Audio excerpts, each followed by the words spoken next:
to him and said that they needed to come up with something, for DC superhero, blah blah blah. Oh, that's cool. Let's Well, do it. it's definitely endured because I'm going to bring the studio now because I want to save this for the Sure. interviews. So you'll Well, hear that's why I didn't really go into it and said blah blah yeah, blah. yeah. We'll talk about all that because Batman's a fascinating character. When my son was little, God, did you see it? Batman had everything because he was born in '89, the year the Michael Keaton Oh, film nice. came out. So so he was just obsessed with Batman. So Well, that's when everybody was obsessed. yes, they were. Okay, so here I'm going to bring the studio and you'll hear the commercials and then we'll introduce you after the theme music, Oh, opening music. From Inception.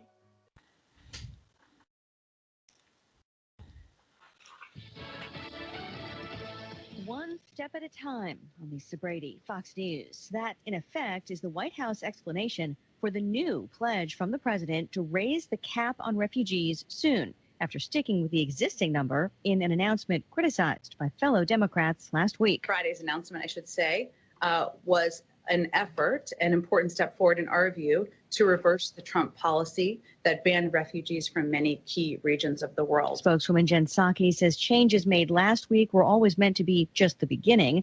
Meantime, President Biden calling the surge of unaccompanied minors at the southern border a crisis for the first time over the weekend. But Psaki says children seeking refuge in the U.S. is not a crisis. The situation in Central America is.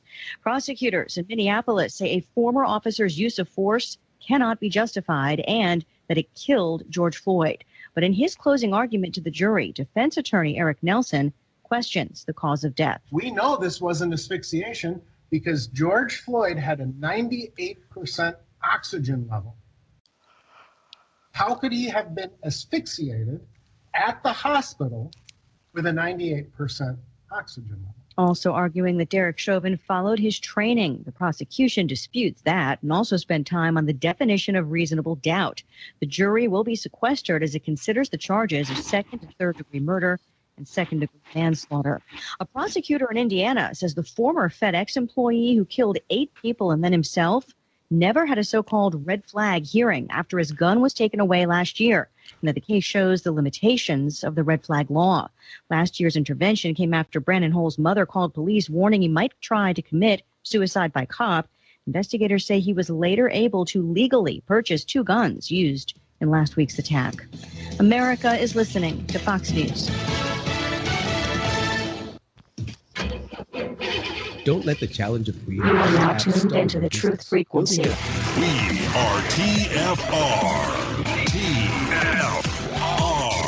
Truth Frequency Radio.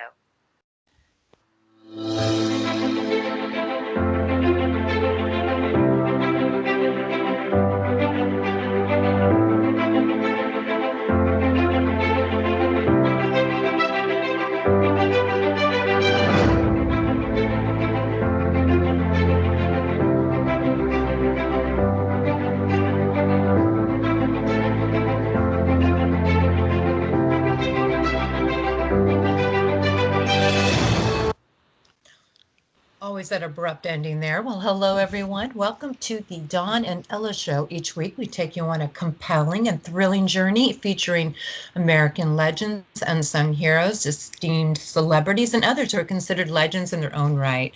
Join me alongside my fellow co-host, best-selling author Donald Jeffries, as we showcase incredible stories from extraordinary people. Get the inside scoop from the most intriguing people on the planet. So, Don, who do we have today? Oh, we have someone really cool. Athena Finger is the granddaughter of Bill Finger, the belatedly acknowledged co-creator of Batman, and she has the really enviable title of Heiress to the Dark Knight. So I don't think we've ever talked about to anybody like that before. Athena, welcome to the show. Thank you for having me. Okay, so to start, everyone knows Batman, who actually turns 80 this year, or maybe 81. I'm not certain about that. Most comic book fans are familiar with the name Bob Kane because it was listed as the sole creator of the Caped Crusader, dating back to the character's premiere in 1939. But the story most people didn't know was the influence of your grandfather, who wrote the early comics. That is true. it was very common during the golden age of comics that only one name appeared for the byline of a particular character. Superman was unusual to have Siegel and Schuster listed. So that part kind of falls in line with the industry norm. But behind the scenes, it was a team of people that were working on it. It was Bob Kane and my grandfather. They had started collaborating on other comics that Bob Kane had established coming out of high school. And my grandfather and Bob Kane actually went to the same high school. My grandfather was a little older. But they had mutual friends. So, Bob Kane had found out that my grandfather had wanted to be a writer, so brought him in and they started working on comics. And Superman at the time was becoming extremely popular. And Bob Kane had already had a relationship with National Comics, which is now DC, at the time, and said that, he can come up with another superhero for them. So he came up with a concept, drew, and knew that Bill was dying for some storytelling opportunities and started talking to him about this new superhero character. So the original concept that he brought to my grandfather at the time was a gentleman with blonde hair and a little domino mask, like what Robin wears now. He was in a bright red unitard suit, big stiff wings, little black panties. Looking Doesn't more look like anything. Yeah, sorry. Exactly. And so that's kind of what he was getting his reference from. But Bill, being the writer and being a very visual writer and wanted to really create the image for the reader, knew that he needed to play on the image with the words of Batman. So you need to make him look like a bat. So the red has to go, and let's give him a cowl, and instead of stiff wings, let's give him a cape that's got the scallops so it looks like wings when he's jumping through the air, and let's give him gauntlets, and let's make the eyes white so he's more mysterious. And so it started to come together through these first conversations that they had. And then Bill had the task of writing the first story for Bob Kane to take to DC, or at the time National. And they liked it and they went with it. And Bob Kane's was the only name, and that was the only name mentioned. And when the contracts were done, it was all through Bob Kane. Mm-hmm. So, which again was common at the time, but he had opportunities to say, okay, well, this is really who it was. And it progressed to the point on where Bob Kane would do interviews and claim that he did everything on his own. And that's when the issues started happening with their collaboration within the industry. Yes, he was very fortunate to have this opportunity to work in the industry rather. And, but, he really should have gotten some of the acknowledgement of his involvement in the creation of this character. And so with that lie being told for 76 years, that's all that people really knew. But really it was Bill who helped with the look and came up with the backstory. Being the writer, you kind of have to create this whole world that goes with the pictures. But in reality, the pictures go with the words because you have to have the script before you can really draw out the comic. So he was the one that was really kind of driving this whole universe and creating what we know and love about the character even today, 82 years later. Yeah. And from what I understand and what I read, that your grandfather was very meticulous about his work. He would do a lot of research before he actually committed to anything, including some of the names of the characters. I know he came up with Bruce Wayne. But before we get to that, we have to remember that that's where we're at. I'm very curious about him himself. So I read he was a shoe salesman before all of this. He just seems like a fascinating person in general. He was. He lived in New York City. He lived in the Bronx, in the 20s and 30s, and continued to live all over the city throughout his life. But he was a New Yorker. He wasn't born in New York. He was actually born in Denver, Colorado. But his family relocated, hopefully, to have more opportunities in the big city of New York. And he fell in love with the city, and he always knew that he wanted to be writing, and his parents didn't want him to be a writer because they didn't see that that was going to give him, a comfortable life, Right. which felt to be true considering what happened with Bob Kane and not having contracts or understanding contracts or knowing how to negotiate for yourself to be included financially and things like that. Again, the times were very, very different. I mean, we are talking 1930s, 1940s. People Mhm. didn't think the way that we think now about protecting everything. And And not to mention, he was an artist. Artists are not necessarily the best no, businessmen. no, they're not. I myself am an artist, and I am not so business savvy, I've discovered, even though I'm a mathematician. Right. Okay. I And then always laugh about that, but who were his influences? I'm very curious. he was really about anything that was really of the pulp of that time. He was really into mysteries like Sherlock Holmes and Zorro, and The Shadow was a big influence of the time. Um, he really loved history, so he would go to museums a lot. Like you said, he was all about doing research for his stories before he would submit them, which would sometimes get in the way of the deadline, and he would miss it. But he felt that it was important, and I understand that being an artist, that we're perfectionists. We're never truly happy with our work, so we're And always not to tweak it mention, until we being got an it right artist the first time. myself, I have to wait for the inspiration or the drive. It's like it's not something you can just get up and go to the office, right? It's a creative process. It truly is. But I mean, that's what his passion was. He really was a writer, and he didn't just write for Batman. Batman was not the only character that he co created of that time. He also co created the original Green Lantern, Alan Scott. He also co created Wildcat, who was recently on one of the new CW shows.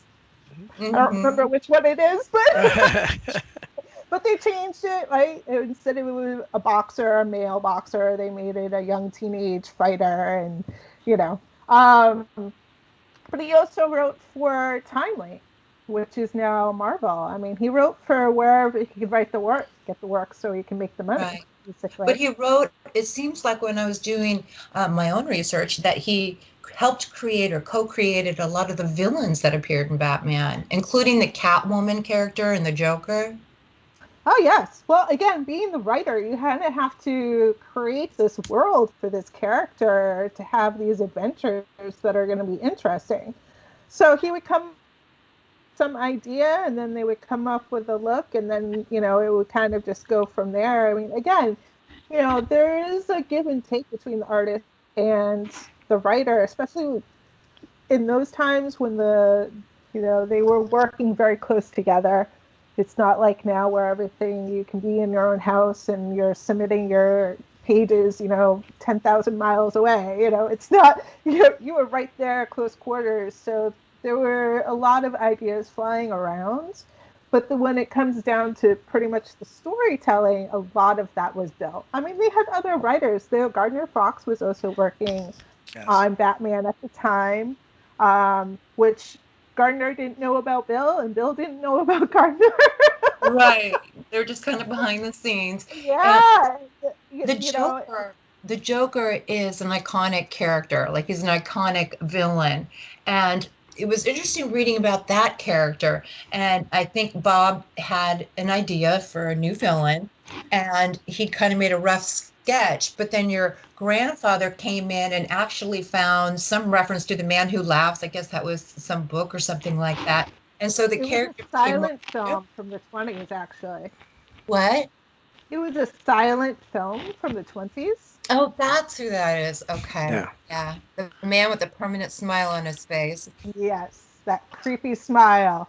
Yes, absolutely creepy. And how did he come up with Catwoman? I love Catwoman. Strong, Uh, powerful woman. well, you know, he knew that he needed to have a female in there for a love interest. And so instead of just being a love interest, she also became someone that he had to go up against. So there was this constant conflict between the two of them, which has worked all the way through, even to their almost wedding. And Catwoman is my favorite. I love the fact that she really walks the line. She's neither a villain nor a hero. She plays the system, however, it's going to work in her favor. Um, but she doesn't want to hurt anyone. You know, she's a cat burglar. She likes to steal things. She's not one to go and blow up a building. That's not her goal. Um, so I think he came along with, Superman has, who did Bruce Wayne have? Well, he can't really have a, a wife per se, because that would get in the way of, his secret world of being Batman. So I think that this concept of making her this, part-time villain that he has to fight was amazing. It was Mhm. a brilliant idea. And they didn't really have a lot of female characters. I mean, I don't know when Supergirl came out and Wonder Much Woman, later. but much later. That's right, Yeah. because at that point in time, there were not female protagonists. And like you said, Catwoman, she's still a protagonist in my mind, but she was like this powerful woman. You finally see a woman being powerful, Right. and yeah, and I think the complexity of her character made her more fascinating. She wasn't all or nothing. I don't like when like a villain's all bad and a protagonist like is all good. It's always more interesting when they have these other flavors, you know? So true. Very, diverse that you can do with a character like that. The diversity of the storylines that you can go with, because she does go both ways. She does good and she does bad. So, and I've seen them do storylines like that, and it's really good to see that they are using the complexity of the character in a lot of different ways. Well, Mhm. the villains that yeah, I assume your grandfather created most of these, but I've kind of been in that superhero world a little bit. Like my son was really into it when he was younger, and I was when I was young. It was different. It was a different kind of superhero world at that point. But Batman always had the best villains. I mean, there's no other superhero that had.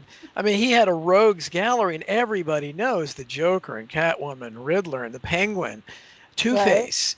The Scarecrow. I mean, even his like lesser villains you don't hear much about, like Scarecrow, they're still fast. Mad Hatter, all these things. All of Whereas, them. Yes. I mean, well, I love Superman. He's iconic, but Superman's pretty much Lex Luthor and Brainiac. Maybe that's pretty much it. It's the same where Batman has a whole slew, and I mean, even the Marvel heroes, they don't have those. That kind of litany of. So Right. how many was your grandfather? Did he create all of them? Did he create Robin? I He mean, how? he created a lot of them. And the Robin character really came about because, in the 30s and the 40s, we didn't have all this inner dialogue that we have now. If you were talking to yourself, you were crazy. So, like my grandfather was like, it's really hard to write for these stories when he has no one to talk to. Like he needs someone to talk to. So that's where the sidekick came in. And Robin, who was really designed by Jerry Robinson, who was the ghost artist, because Bob King didn't do any work for a long time. I mean, he would do up these initial sketches, and Jerry, he would have to correct them all the time and then make it look good. Basically, but I mean, I've always said that Bob Kane's, talent was bringing good talent together. because that's really what Yeah. he did. Yeah. I mean, he Well, was able to recognize people who were talented and, give them a project that was super successful. you know? Bill Finger's background that he wrote, the backstory, the origin of Batman, of Bruce Wayne turning, with his kids, his parents being murdered at a young age, having this impact on him. He's kind of swearing vengeance in his parents' name and to fight crime as a billionaire. I mean, it's fascinating, but so many other, especially Marvel. I always claim Marvel copies DC in so many ways, but so many of these origins, if you look in the origins of the superheroes, so many of them go back to that their parents, or in Spider-Man's case, it was Uncle Ben. But Right. it's somebody dies and they have to see. But your grandfather's the one, I think, that came up with that kind of concept that seems to have been it permeated Right. the It's a superhero world. formula that works, right? Yeah. We find a formula and we copy it because we know it's going to be successful. And really, what it comes down to, I think, is that there has to be some reason why they're doing it.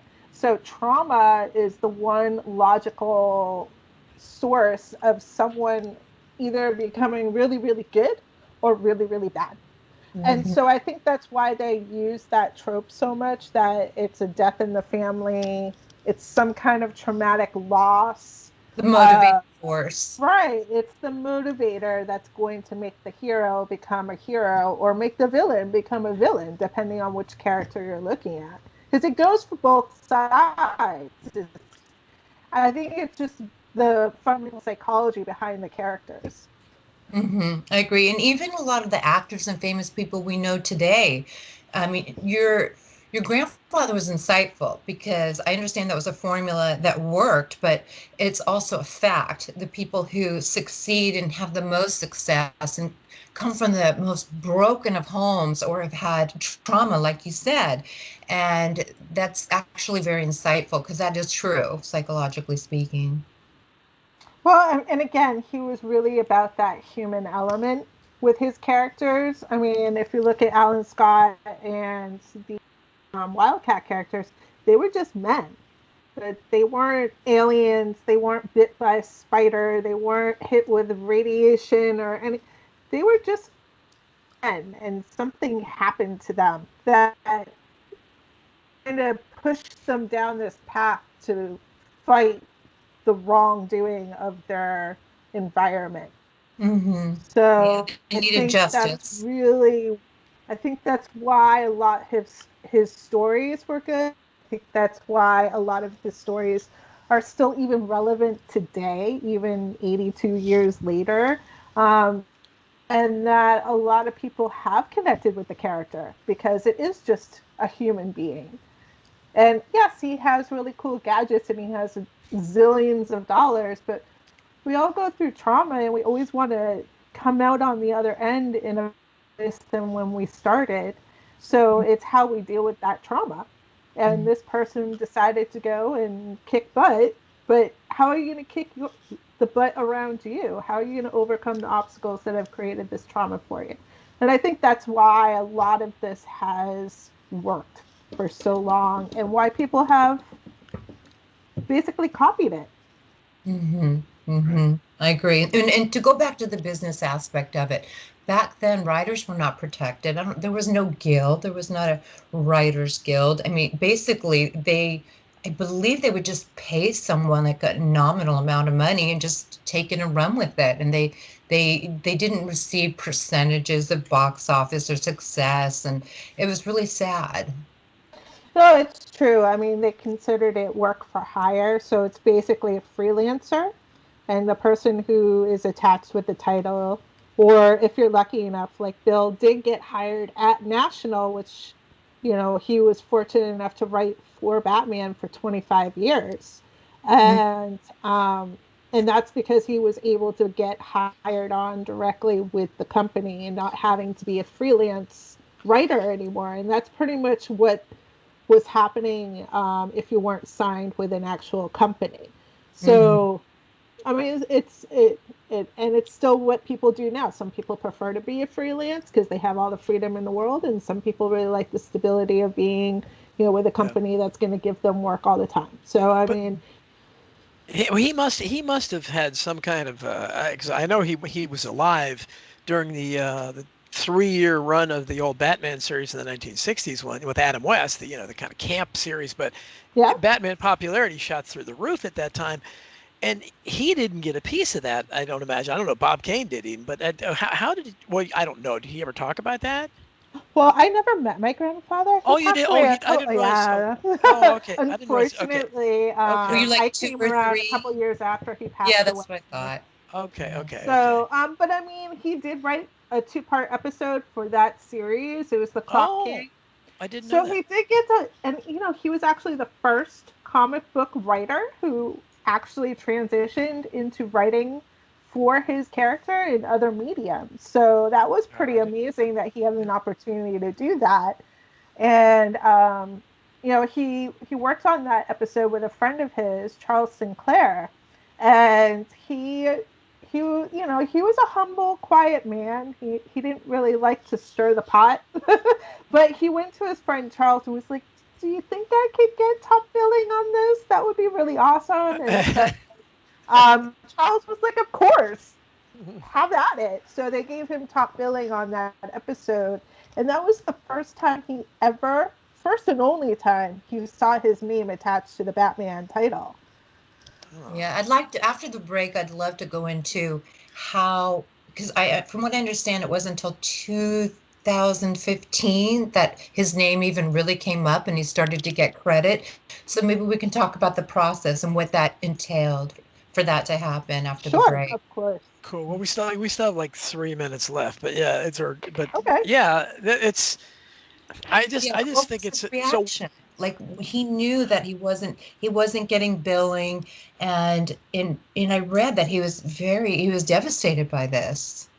He was, and I'm sure as he, progressed in the years and saw the popularity growing, I think it probably did bother him, but you know, again, being an artist, what are you supposed to do? And not having the resources What year? financially What year did he die? in 74. Oh, I didn't know it was that long ago. Okay. Oh, okay. Oh, yes, he's been passed for a long time. So he didn't see, because really the real explosion of Batman was, I think, after the '89 film, and then again in the Dark Knight films later. But Right. Father was still alive in '89, and he and I tried to go see it in the movie theater together, and we couldn't get tickets. Oh my gosh. So he wasn't at the premiere, I take it. No, this was before all of that was, before they were including distant relatives, even though obviously it was his son, but they weren't doing what they're doing now as far as like inclusion of people who were connected to the creators.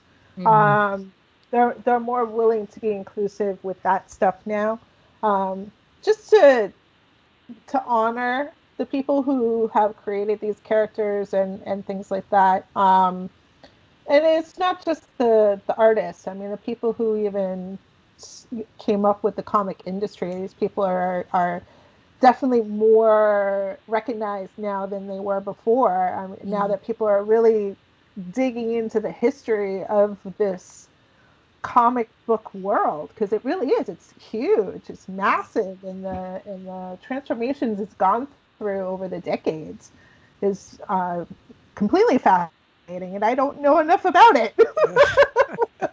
Well, you go to some of the conferences now, don't you?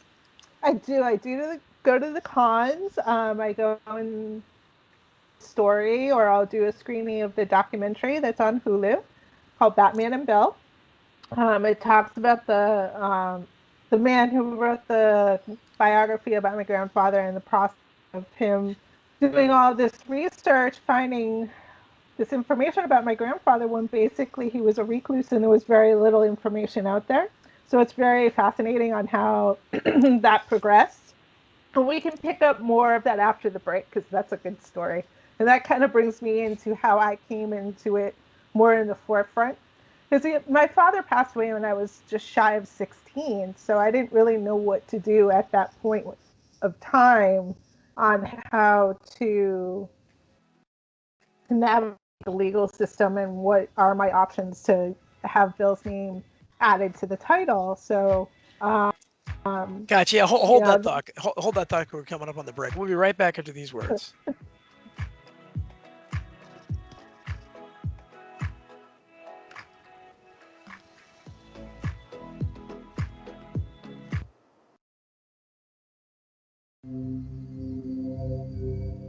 Discover the extraordinary powers of intuitive healing with pain transmutation, a method of holistic healing for the human soul, body, mind, and emotions. If you are looking for answers and a deep understanding of how to help yourself and the people around you to live a happier, healthier life, this is the right place for you. Learn how to read your soul's history in the Akashic Records. Remove negative energy attachments from your astral body and start the process of inner and outer pain transmutation. Join Pain Transmutation Community to get started on the path of intuitive healing. Change your energetic state, manifest new and exciting experiences, re-energize your life, and build inspiring connections with others in our community. Hey, it's Grace. Can we talk about something serious for a minute? Your age. Getting old has its perks. But remember, being a few years younger, you know, your hair was thicker, you didn't have so many wrinkles, that extra weight wasn't haunting you, and you just felt better. Well, we can't turn back the clocks and go back 10 or 15 years, but you can start feeling and looking 10 or 15 years younger with Nature's Youth RSF. It's a doctor-formulated daily supplement that helps your body maintain its peak performance and fight the aging process. Imagine sleeping better, looking better, and feeling better. See how Nature's Youth RSF has helped thousands of people just like you at nature'syouth.com. nature'syouth.com. Imagine how it will feel when your family and friends are asking you what you did to look so good. Your secret will be Nature's Youth RSF. It's time to start looking better and feeling better. Learn more and order your Nature's Youth RSF at nature'syouth.com. That's nature'syouth.com. That's nature'syouth.com. Once in a decade, a true story comes along that remembers the future. After 6 Amazon bestsellers, I have completed the epic Birth Trilogy, a true story of Earth. By reading the Birth Trilogy, you will journey with the characters from the origin of Earth to its final destiny in a white-knuckle ride that combines the intrigue of Tom Clancy with the epic scope of Prometheus and Interstellar. You will learn more about the purpose of life, the mystery of death, and the true nature of your soul than you thought possible. The Birth Trilogy is now available on Amazon and Kindle. The audio version is a free bonus when you buy the paperback, so even if you're not a great reader, don't worry about it. I read it for you. Use the Amazon app today and buy the Birth Trilogy, spelled B-E-A-R-T-H, or search for my name. I'm Brooks Agnew. We are TFR. My fated destiny is all I need to prevail. Truth Frequency Radio.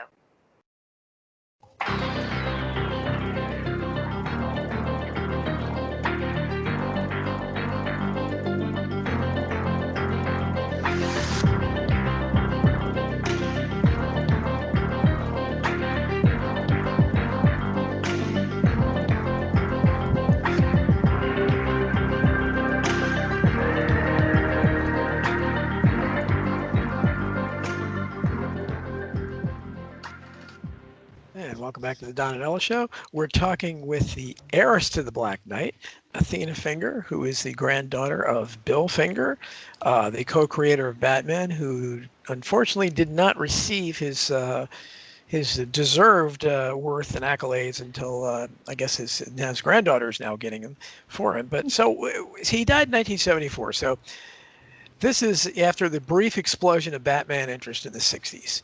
I think the Batman series ran from maybe 65 to 67, something like that. So he's watching that. He gets to write one of the scripts, which that's great. First and only time he sees his name on screen associated with it. So after he died, was it your dad? Was he the impetus? Was he the one who saw and said, "Wow, he didn't get his praise"? Did he? You alluded to Bob Kane out there. Was Bob Kane even at that point kind of claiming full credit? And did that? Oh, Bob Kane had been claiming credit since the beginning. Okay. Nobody helped him at all, ever. Oh, It was all But him. You know, I Wow. read that eventually. I'm sorry, go ahead. That's pretty much the way it was up until his autobiography, where the writer that was working with him, Tom on, was kind of like, "So, are you going to talk about Bill? And are we going to talk some truth here, or are we just going to keep feeding the same line that you have been for 60 years?" I read that he was talking to his wife, and that if he could go back, he would have gone back and given him credit. But who knows if that's the truth or Yeah, not? but you know what? Done that at any time. Mm-hmm. Even when he wrote that down, he still could have gone and said, "Hey, you know what? This really, whether if it was formal or not, he still could have gone out and be like, listen, this is the reality." I mean, it's just he chose to be bigger than he was supposed to be, and that was all about his ego, and that's who he chose to be. And he became a villain in the industry because of it. I mean, if you talk to people who have worked in any part of the industry throughout any of the decades, they will tell you that he was not the best person in the world, and he really was a showman, and that's what he wanted to be. I mean, he didn't do anything himself. His clown paintings were done by somebody else. His lithographs were done by somebody else. His autobiography had to basically tweaked by somebody else for the truth to be told. So, I mean, that's just the type of person that he chose to be. And believe me, I do not want to talk badly about Bob Kane in any way. Again, his talent was recognizing other people's talent and how to bring that talent out and utilize it, and in his case, take advantage of it, but bring it to the masses. I mean, if he had not given Bill this opportunity, we wouldn't have this character that we have now. Mm-hmm. And so let's go back to, I think it was the mid 2000s when you got a call out of the blue. So this call became like the initial opening of the truth coming out, wouldn't you say? Well, it actually started with our correspondence on MySpace. Oh, there you go. Yes. And he had been researching the family, and he had gotten in touch with my father's cousin on his mother's side, so my grandmother.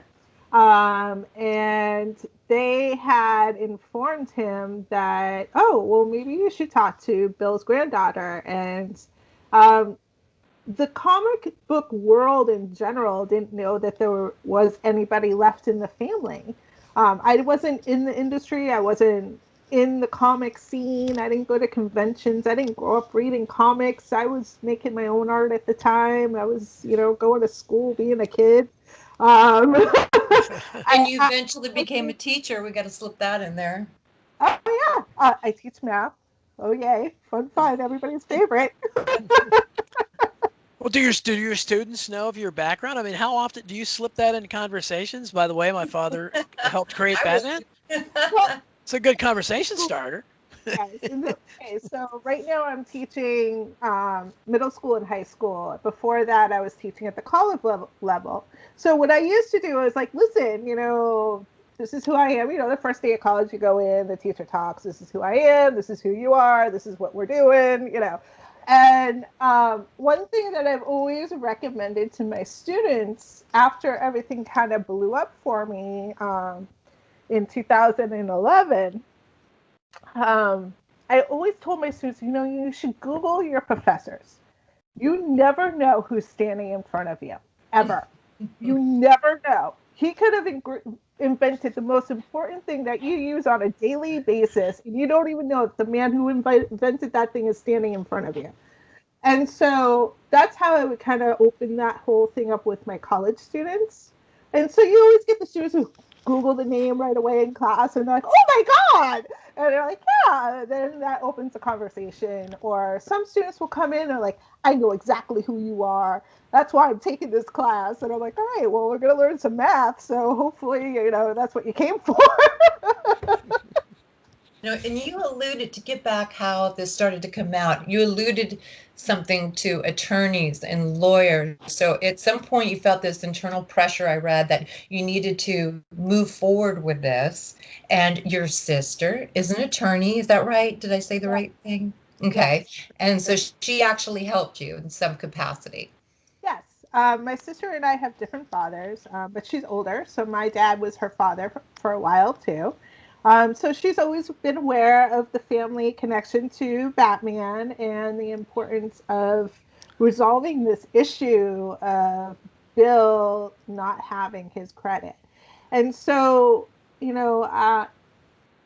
I was in communications with DC starting in 2000, in the end of 07, and beginning of 08. And so, I was very new to what was happening in the industry. Like I said, I wasn't in the industry. I'm a math teacher. What does that have to do with comics, right?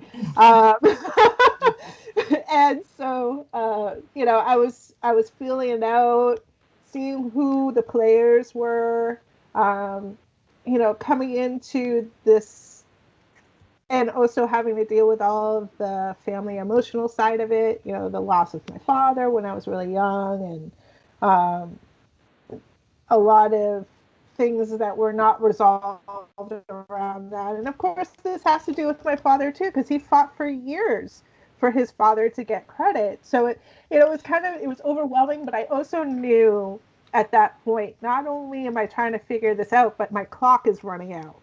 You only have so much time to make a claim on these things, and I only had a few years left. And I needed to make sure that I resolved it one way or another. I couldn't just leave it unresolved anymore. It had to be resolved. Good or bad, it's done. It's been resolved. Either they're going to do it or they're not. And so, it wasn't instantaneous. It took some time, it took some navigating. And fortunately, my sister is an attorney. And fortunately, when she was in law school, she focused on copyright law. So she made great connections while she was in law school that has to deal with all of the issues that we were facing. And, she really helped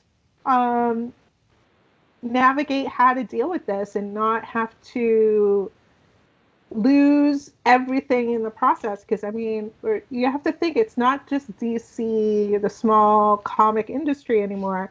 DC is now under the umbrella of Warner Brothers, which is a multi-international corporation. It's not just some little publishing company, occupying 6 floors in a building in New York. This is a company that has, a whole team of lawyers. They have a whole wing of lawyers, that deal with this stuff. And that's intimidating and scary. But you know what? It needs to get done and get resolved, not just but for your own peace of mind, because it's something that's been looming over you for half of Yeah. your life. Yeah. Well, I can't imagine.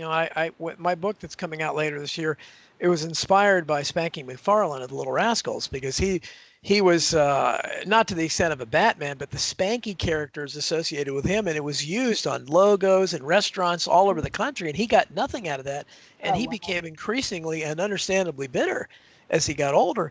And there were there was a group called Spanky and Our Gang that had several big rock and roll hits in the 60s, and he got nothing out of it. And so something like Batman, though, I can only imagine if you created this figure that, now, he didn't live long enough really yet to see it explode again.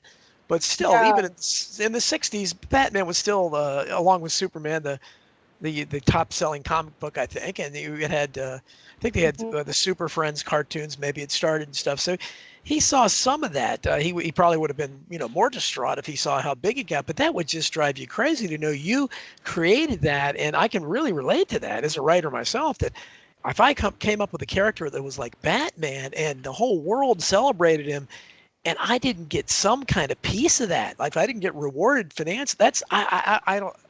My heart goes out to people like that, and I'm glad you were able to at least belatedly get him recognition. Now I'm assuming you don't have to go into the details, but did DC Comics or did they financially give you anything for all those years? I unfortunately can't talk about the details. Right, not the details, but they give you some. But I mean, the first thing that was resolved was the credit, and we were all on the same page with that. We all wanted to see Bill's name finally in its proper place.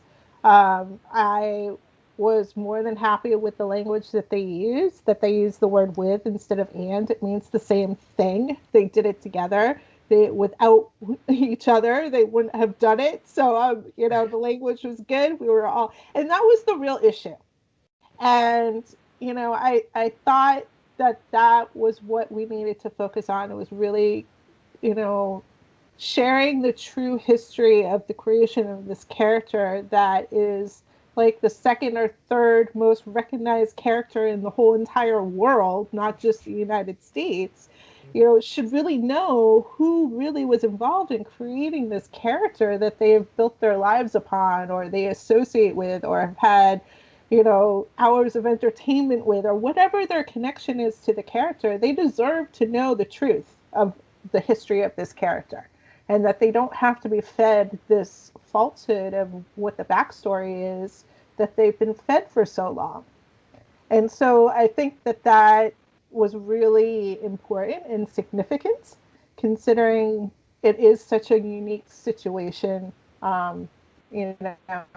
Yes, there's other comic characters and creators that have had similar situations, but Batman is, like I said, one of those, the icon that's known everywhere, and you don't have to be a comic fan to know what the symbol represents. And we have to, and don't, oh, go ahead, sorry. And Bill was the reason for that. That's all I was saying. Oh, yeah. And then we have to think about how much money was taken in with Batman, the character of Batman, like the movies. Oh, sorry, guys. That was my cat. Please. Okay. Oh, no. My cat knocked down all my picture frames. Sorry, guys. You have a cat too, I noticed. No, that's okay. She's not Batwoman, she's Catwoman. So that's my cat. Anyway, so what I was gonna say is that the Batman movies alone have grossed like $2 billion, and that's just that's ridiculous. And we have to think about the comic strips, and that I love the TV show growing up, the reruns of it. That's a lot of money. It is, but I mean, that's the part that they don't want anyone talking about, so I can't talk about it. I understand. All right. Are you able to get to the point where you can enjoy, like, I mean, again, my son was little at that time, but I still love watching Batman the animated series, Batman Beyond. Yeah. I mean, these are fantastic cartoons, the DC awesome. universe. So can you enjoy all that just as a fan, or does it bring you extra pride knowing my grandfather did that? I was a huge fan of the animated series in the 90s. I was in high school at the time and coming out of high school. And I loved that. And I was in art school at the time. So I was fascinated on how they animated that, because they did it in a completely different way than the traditional animation that people were using. So I was like, wow, this is really cool. And then, like, when Batman Beyond came out, I was like, what's this? Because I didn't read comics, so I didn't know what was out there. And I was like, what is this? And at first I was like, how dare they change Batman? Like, what is this? And I was like, oh my God, this is amazing. So, I definitely enjoyed the movies, and, I guess I kind of missed out on a lot not reading the comics, considering there are so many different timelines and storylines and universes and all of that stuff going on with the character that it will make your head swim. But as far as the other mediums, I've kept up with it pretty much, and I've enjoyed it. I mean, yeah, it's it was a little thorn Well, there's so much you can do with the story. I mean, Batman Beyond took it into the future with an old, bitter Bruce Wayne, which I thought was fascinating. Oh And yeah. then, but you have shows like Gotham that was on a few years ago, which was Right. a whole basically focused on Jim Gordon, but you had the really young Batman, and Gordon was kind of a Batman figure. What did you? I mean, I thought that show was great. In the beginning I wasn't so thrilled with it, but it grew on me, and Yeah, once you got to the end, it was like, wow, that was a really interesting concept that they took with the characters and not having Batman be the focus yeah. of the show. And I was surprised. Yeah. Well, it shows how rich his creation was because he didn't even need Batman in that. You had Jim Gordon, they Exactly. made him a complex. You had the character of the Penguin they fleshed out, especially more. Oh, Riddler, and yes. his again his villains His just are so. core villains, yes. Yeah, I mean, Yeah. it's they never run out. I mean, I don't know what they will do next, but I mean, they have they had the Batwoman show on now, and Superman does kind of the same thing. They have a new series out where Clark is married to Lois, and they have kids, and it's very interesting. One of them has superpowers, one Mhm. of them. There's so much stuff you can do with that stuff. That Well, because I it's just make believe. It's not like a biography of Abraham Lincoln where you have to stick to the facts, right, I mean, I know that they've done silly stuff like, Abraham Lincoln versus zombies and things like that. yeah, But I I know. mean, like if you're going to be taken seriously, you can't you're not going to use a person of history, and try to Right. tell their story without having some facts, unless you're just literally taking it and knowingly using it in a fictional way. But that's not what they were doing here. They were trying to make something that was connectable. You can relatable. You have a relationship.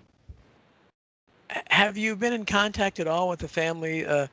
Anybody in Bob Kane's family, in Siegel and Schuster's family? Have you commiserated with them about kind of your somewhat shared experiences?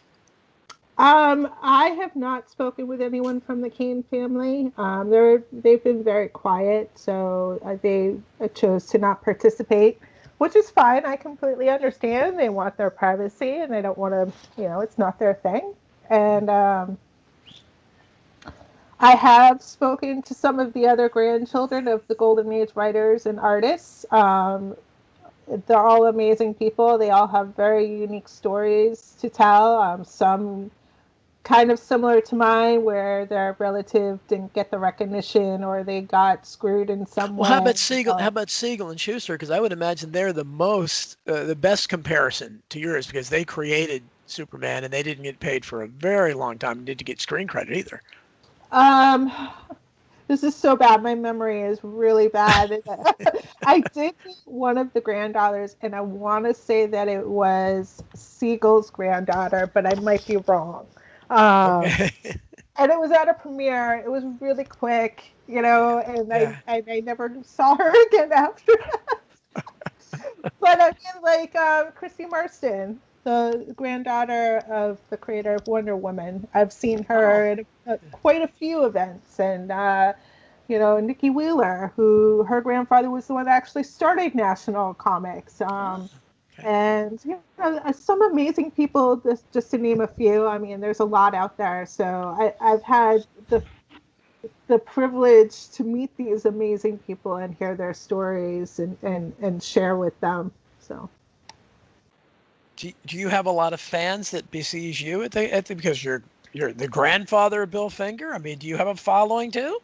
I do. It's kind of weird because I didn't grow up in this, so I was I've always been kind of to myself. And being an artist, I'm kind of an introvert, so it's like I don't want to have fans for my art and leave me alone.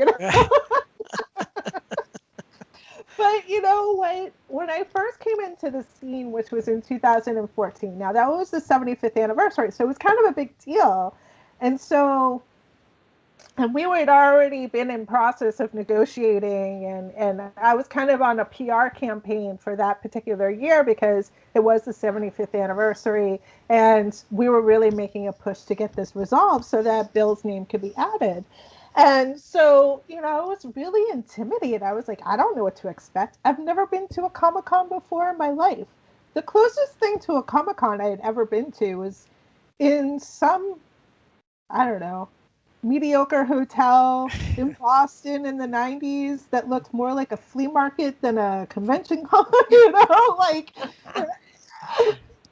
and I was like, I mean, is that what I'm going into? And I didn't realize that it was this whole thing where you have each section with the local art, and then the professional art, and then you have your showcase celebrities, and there's panels, and there's events. Like, I had no idea. I had no idea what I was getting myself into. And You know so what? when I started advertising that I was coming out, that's when people were like, "Oh my God, I got to come see you." One thing I did want to cover before we go is his awards. He did receive awards. Yes, and there's an award in his name that's given out at the Will Eisner Award Ceremony in San Diego every year. So he did. He got some writing awards. He's actually getting a writing award in New York City this year. He has a street named after him in the Bronx now, along Poe Park, Wow. where he and Bob Kane used to collaborate on stories. So he's gotten a lot of recognition over the years. And then, like I said, he has the Bill Finger Award that I present at the San Diego Convention every year. Unfortunately, not last year or this year. But the award goes to two writers who were not really appreciated or recognized in the industry, one living and one deceased. So two people get the award every year. And Jerry Robinson is the one that started that in, I want to say, mid-90s. Wow. Well, that's, yeah. It's nice that he's, and you must feel honored when you see that. Now, did Bill Finger do any writing beyond, like, did he try to write novels? Did he write science fiction for those weird tales in the magazines around then, or did he stay exclusively to comic books? No, he wrote a couple movies with his friend Charles Sinclair that he wrote the TV episode with. His more famous one is The Green Slime, and it's a sci-fi movie. It's real campy. It's from the 60s. He also did Attack of the Moon Beast, I think is the full title of it. And he did one other one that I can't recall what it is. But I mean, he also wrote for the Army doing their instructional videos. He wrote for catalog. He took the work wherever he could get the work, basically, because he was pretty destitute towards the end of his life. Yeah, He was pushed out of the company, becoming older. He was approaching his 60s, and the company didn't really want to have the original crew there. They wanted to bring in the new blood, new this ideas. is DC Comics, right? Yes. Or National Comics. DC Comics. Well, how long? At that point, it was DC. It was Detective Comics. They had switched over to the DC title. Yeah. So he wrote wherever he could. But yeah, he wrote for TV, he wrote for radio, he wrote comics. I don't think he wrote any novels though, but again, when he passed away, everything got thrown away. So I don't know if he had a manuscript there. That's so you don't have any of his writings to look at. So he just did that on his own? He threw them away? Oh, no.